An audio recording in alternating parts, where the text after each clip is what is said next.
They invented free speech, sent it back to our country.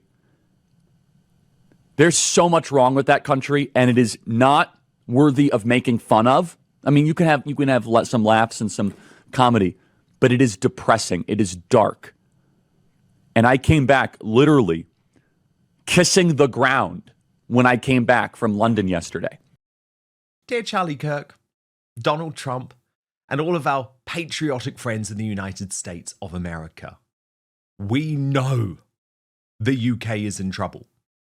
We know Starmer is stripping away the right to free speech that we granted the world.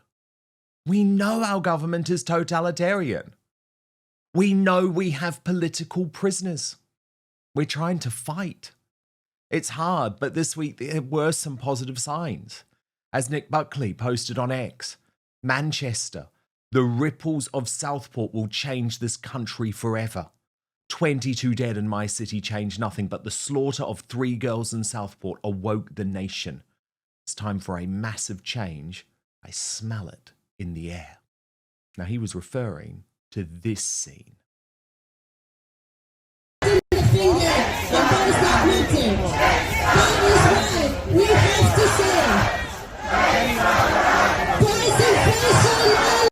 But of course, with grieving mother Lucy Connelly and the activist and citizen journalist Tommy Robinson, 2 high-profile examples of Slippery Starmer's political prisoners, it is shocking for Americans to try and comprehend how the United Kingdom has allowed this to happen, and how even our so-called right-wing stations like GB News have become so cucked and captured by the state narrative, as Charlie Kirk pointed out after his visit last week. Yeah, right, GB News. And I said that it's not compatible with Western values, and it went very viral, and it was so funny. The production team afterwards at GB News was like, wow, you said that. I'm like, wow, you guys are so British. You should spend some time in America. Our Overton window has moved a lot. Now, there should be nothing shocking about pointing out Islam is not compatible with our way of life, and the fact GB News is so shocked about someone saying something like that says a lot about their role as controlled opposition. But I should point out, Charlie was not celebrating the demise of Great Britain, instead using us as a case study of why Trump has been so important in terms of saving the US from the same sort of tyranny. For 10 years, we have had more robust discussions about the downfall of America and its core reasons and its causes, and we take it for granted. I'm telling you, visiting that totalitarian that unfortunately the UK has become. And it's tragic. I don't say that with glib. I don't say that with delight. It is sad. Britain is why we exist. It's like going back to the life force, and it's chilling and it's depressing. Now, what's also sad and depressing is that after just a few days in Britain, Charlie was actually relieved to return to the US. That should worry us all. They invented free speech, sent it back to our country. There's so much wrong with that country, and it is not worthy of making fun of. I mean, you can have some laughs and some comedy, but it is depressing. It is dark. And I came back literally kissing the ground when I came back from London yesterday. But of course, our elite class and our corrupt mainstream media will ignore Charlie Kirk's chilling message, just like they will ignore the indignity of the fact Donald Trump and the White House are not only sending teams to the UK to look into our shocking retraction of free speech, but are now directly and on the record putting pressure on Slippery Starmer over the shocking imprisonment of Lucy Connelly. So look at this, front page from the Daily Telegraph. And before I go into it, I just want to remind you all of the lie our revolting Prime Minister told J.D. Vance, the US Vice President, in the Oval Office. There have been infringements on free speech that actually affect not just the British, of course, what the British do in their own country is up to them, but also affect American technology companies and by extension American citizens. So that is something that we'll talk about today at lunch. We've had free speech for a very, very long time in the United Kingdom, and it will last for a very, very long time. Well, no, I mean, certainly we wouldn't want to reach across US citizens, and we don't, and that's absolutely right. But in relation to free speech in the UK, I'm very proud of our Well, you're a liar, Stummer. You're a despicable liar. We know it. We've known it for years, but the world is waking up, in part thanks to Charlie Kirk. Because listen to this from the Daily Telegraph's front page story today. The White House has said it is monitoring the case of Lucy Connelly in an escalation of free speech tensions with Sir Keir Starmer.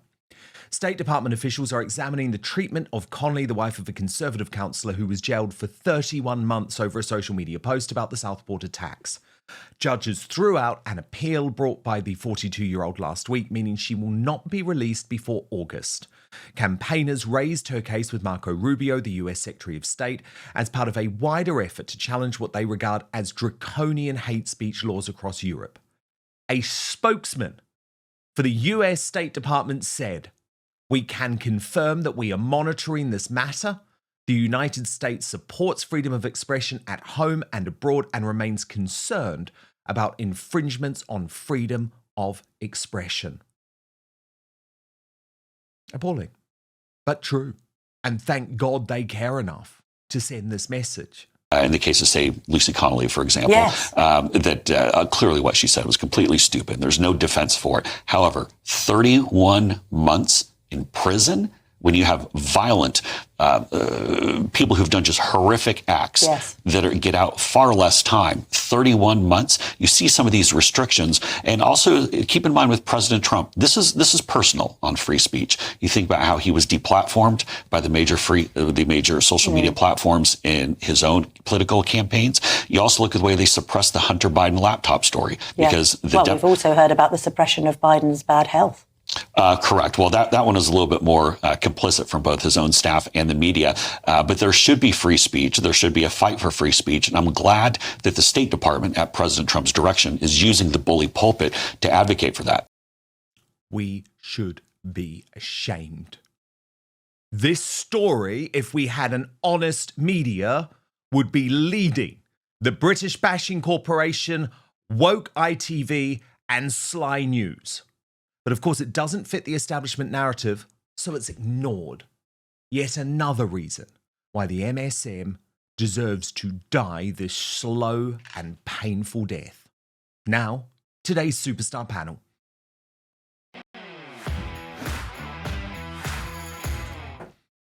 Sophie Corcoran and Based and Bougie back with me.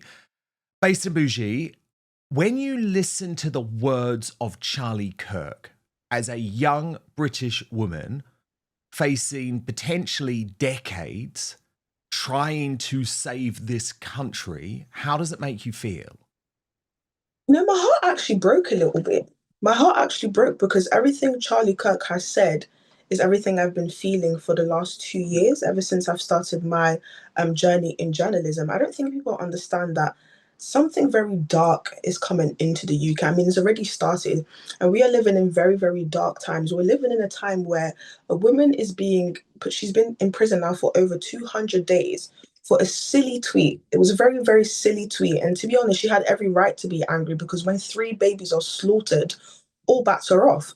But yet you had, what was that Labour councillor's name? His name was Ricky Jones. Yes. He was pulled out of jail. And what he said is that we need to slit the throats of the people who are upset about the fact that children were murdered. We're living in very, very dark times. And it's like every single time people like myself try to scream at the top of our lungs and try to make people aware of the fact that this country is turning into a communist state, we're almost made to look like we're a joke. And not only that, especially as an immigrant's child, my parents came here as immigrants. This country is literally turning into the country they escaped from.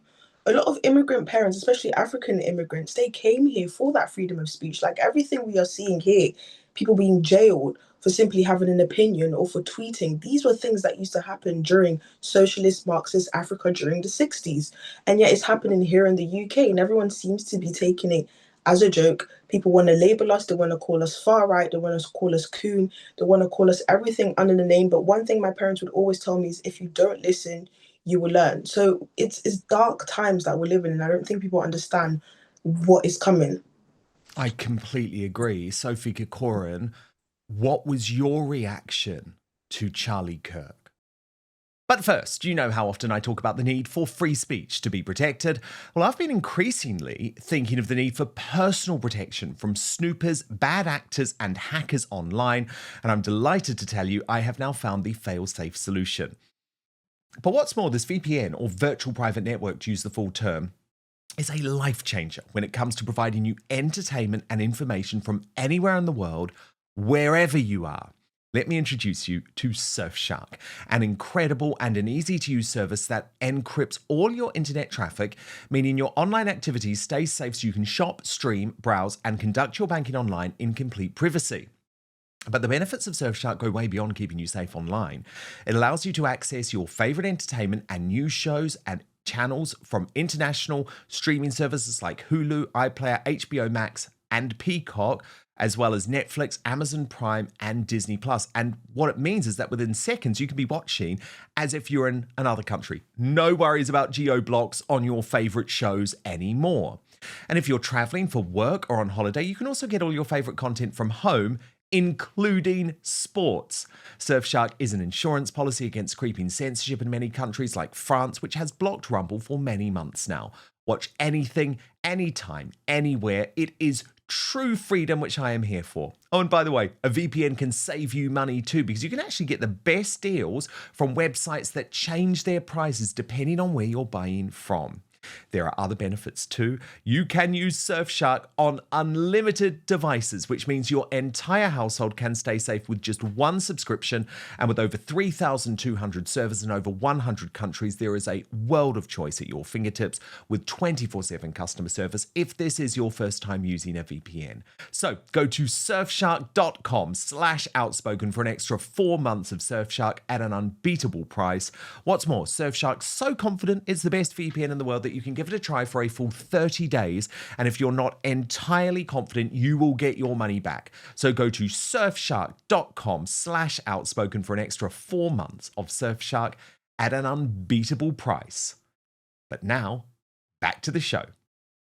I mean, it's just sad, isn't it, that for the British people, we're now relying on a foreign state to essentially protect some of our most basic rights. And I think when you sort of frame it in that way, and the way that it's true, I mean, it's deeply worrying. I mean, if you're reliant on a foreign state to protect your rights, you don't live in a free country, which is pretty sad because, you know, at one point Britain was the envy of the world, and now we're the world's joke.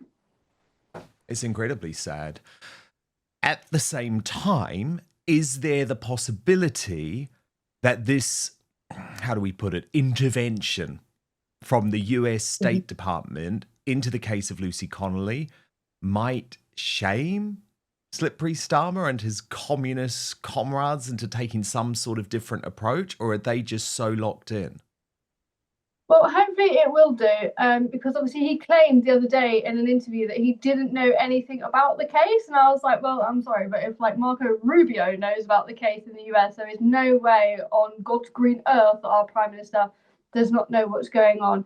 And I really hope so. And Dan, I just want to add something, because it's been winding me up all week actually, is how many of these commentators are now sort of jumping on the, you know, free Lucy Connelly bandwagon. I mean, I've been calling for this since literally the day that she was arrested, and as have you, and as have many other people. But there are always these sort of right-wing commentators that shut their mouth until they think it's popular to kind of join on a bandwagon, and they think it's a safe thing to do. And it's just really annoying me this week, because like, you should have been fighting for her from the beginning, because this is a matter of principle, and principles aren't just there to be fought for when it's popular and easy to do so. Oh, trust me, Sophie. Trust me, I've thought a lot about this, because, look, I see it in two ways.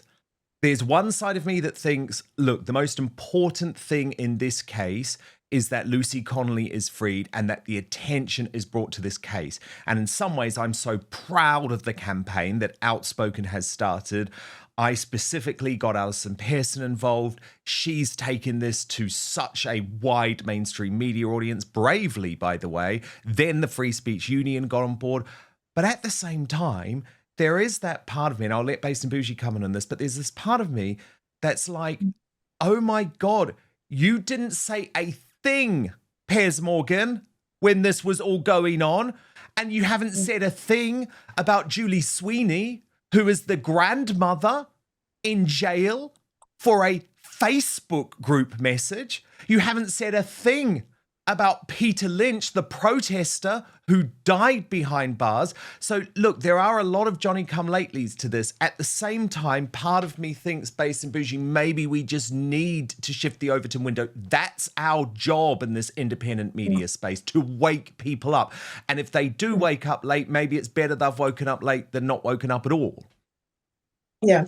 I mean, I agree with the opinion that it's better that they'd waken up than to not wake up at all. But for someone like the likes of Piers Morgan, I'm finding it difficult to understand that he didn't know that this ever happened in the UK. He's not aware of Lucy Connolly's case. And it's the same thing that's happened with the grooming gangs. This had been going on for the last 2 decades. Not only that, Tommy Robinson, he had been talking about it for the last 2 decades, and they only started to discuss it as soon as it became popular. So I just think people are just addicted to attention, and they're just addicted to media fame, and they're just addicted to acceptance, because we all know when America sneezes, the whole world catches the flu. So what you see a lot of these journalists doing is trying to jump on the bandwagon and jump on what's popular to try to make themselves seem as though they're on the right side of history, when really and truly you knew what was happening. You decided not to speak about it because it wasn't popular. And I personally feel like that's just disgusting. Yeah, I mean, I saw what was happening and I couldn't cope with what was happening. And I guess, Sophie, sometimes people are scared, but you've got to stop being scared, right? You've got to stop being scared. Like if you were in a position of power and you see a mother or a grandmother sent to jail for a tweet, speak up. If you're in a position of power, speak up. You've got to do it at the time. Agree. And I think personally, I've been fighting this for a really long time, because the fact that she was going to prison at all was absurd, let alone for how long she's gone on. And I've gone on LBC and the BBC and sort of, the more woke mainstream media platforms to really fight this case. And, I'm sure you have as well. We've dealt with a lot of people, a lot of backlash saying that, that we're supporting a criminal and all this. So it just bugs me that there's certain mainstream media commentators, not even Piers Morgan, but other sort of conservative commentators on the right, those made frequent GB news, shall we say, that are doing it just to get clicks, when for a lot of us, we did it for the right reasons. And, we took a risk because we believed that this woman was treated badly. And look, another thing I want to bring up is with this is that, like I said, we're very focused on Lucy Connelly, but there are 1,000 people per month in this country that are arrested for social media posts. We've got, for example, Wayne O'Rourke, who's still in jail. And I think it's really, because Lucy Connelly has become so popular, because, she's a mum, and the fact that her husband was ill, and the fact that, 31 months is absolutely ridiculous. And, it helps that, of course, she's a woman. So for us, it seems, it's particularly more absurd to put a mother in jail for this long when she isn't violent or anything. There are other people, and I think that perhaps, over the coming weeks, Dan, hopefully, if, Lucy ever gets justice, that we can shine a light on the other people. No. It's a great point, Sophie. It's a great point. And actually, I'm so glad that you've raised Wayne, because his is a case that I've also closely followed. We have spoken about on the show, but you're absolutely right. We need to return to this. He was a follower of Outspoken, a supporter of Outspoken, and he is another political prisoner. So I absolutely will come back to that case. Also, by the way, I just want to show you what another regular Outspoken guest, Bernie Spofford, had said. Remember, she was the businesswoman who was arrested for a post on X after the Southport massacre, and she has just revealed some big news on X. I was invited to a meeting last year with a visiting delegation from the US House Judiciary Committee and their counterparts from the Senate to share what had happened to me. So I did. They were horrified by my case and by others, both here and in the EU. They've been paying attention and they are deeply disturbed. Don't let the authorities gaslight you into thinking everything here is fine. it's not. So it is interesting to see that the US government are very, very much on this one. But of course, we are going to keep on these political prisoners. And here on Outspoken, that is such a priority for me. Thank you so much for watching Dan Wootton Outspoken. Please click on my face just to the bottom left to subscribe to this brand new independent news source and turn on the notification bell so you'll be alerted to our brand new live shows, uncancelled interviews, and special royal episodes. Outspoken is also now available as a podcast, so you can listen to the show every weekday on the go, wherever you are.